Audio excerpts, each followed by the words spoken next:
Bonsoir à tous, soyez les bienvenus dans ce 19-20. Les habitants de Seborga, au nord de l'Italie, revendiquent leur indépendance. Et cela fait plus de 50 ans que cela dure.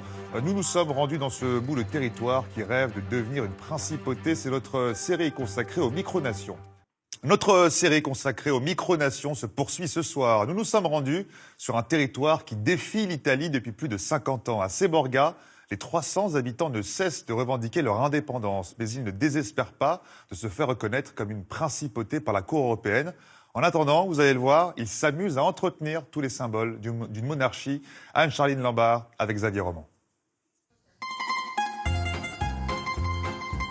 Perché sur son rocher, Seborga se mérite. Pour y accéder, il faut passer la guérite du poste frontière et suivre Mauro, son ministre de l'Intérieur. Car Seborga est plus qu'une commune italienne. C'est une principauté autoproclamée, avec son propre gouvernement, un territoire qui lorgne en permanence sur une autre principauté. Monaco, c'est un lieu formidable, impeccable, mais comme territoire comme ça, Monaco n'arrive pas à être à 2 km carrés, et Seborga, c'est 4,5 km. On est le double. Monaco n'a qu'à bien se tenir. Avec une dizaine de gardes et autant de ministres, l'ancien village spécialisé dans l'horticulture scande que son appartenance à la République italienne est une pure erreur historique. On est en train maintenant, on a déjà fait une fois et elle n'est pas bien allée, une chose à la Cour de Strasbourg pour obtenir ou pour avoir quelque chose d'indépendance.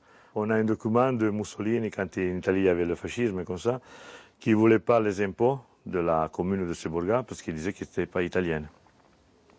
Et alors ? Pendant 800 ans, Seborga est une principauté ecclésiastique qui appartient aux moines de l'Airain. En 1729, le territoire est acheté par le roi de Sardaigne. Seulement, il n'en aurait jamais payé le prix. Résultat, les habitants s'estiment aujourd'hui encore indépendants, preuve à l'appui.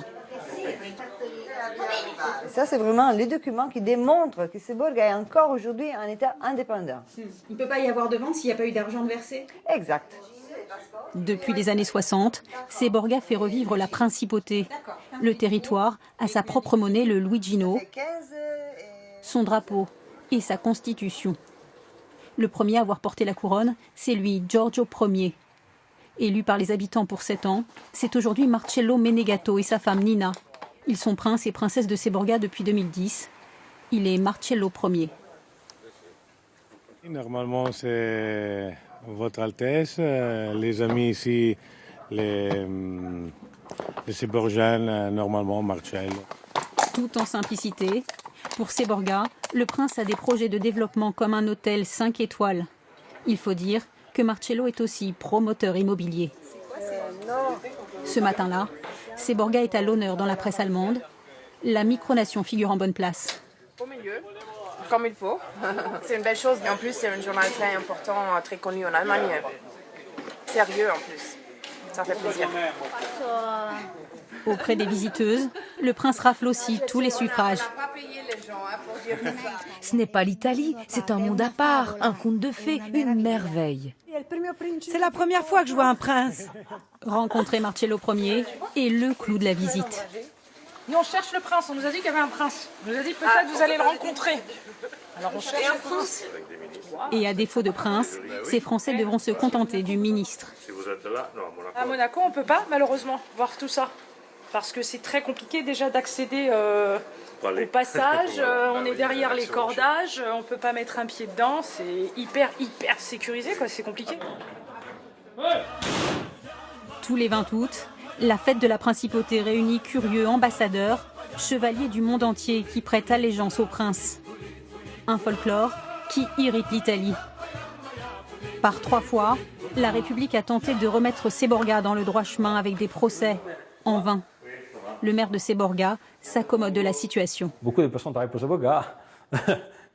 C'est mieux pour le territoire. Qu'on soit en Italie ou en principauté, l'important c'est de travailler pour la On travaille pour Seborga.